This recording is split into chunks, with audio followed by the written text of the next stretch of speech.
S'inspirer de la nature pour lutter contre le cancer. C'est exactement ce que fait cette jeune chercheuse. Elle a réussi à identifier une molécule extraite d'une éponge marine et possédant une forte activité anticancéreuse. Cette éponge, la voici.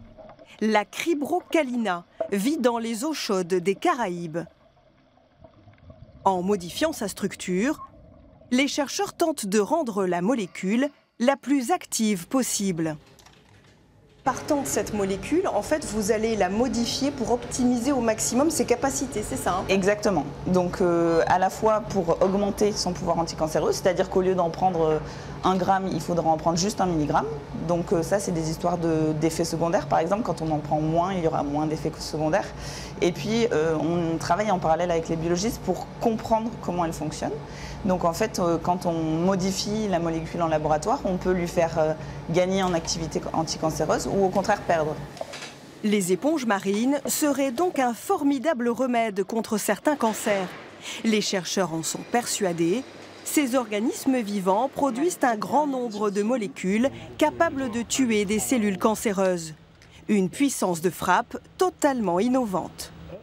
La molécule modifiée qui a été produite par les chimistes s'est avérée 700 fois plus active sur les cellules cancéreuses lorsqu'on la compare avec la molécule naturelle issue de l'éponge. Donc ça, c'est tout à fait étonnant. Et on observe une mort cellulaire qui est très rapide, qui est dramatique, et ça pourrait avoir un grand potentiel anticancéreux pour traiter certains types de cancers.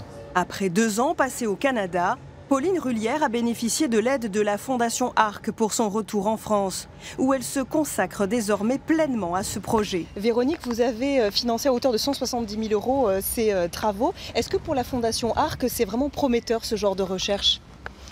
C'est une recherche qui est prometteuse parce qu'elle a un potentiel d'impact fort pour les patients.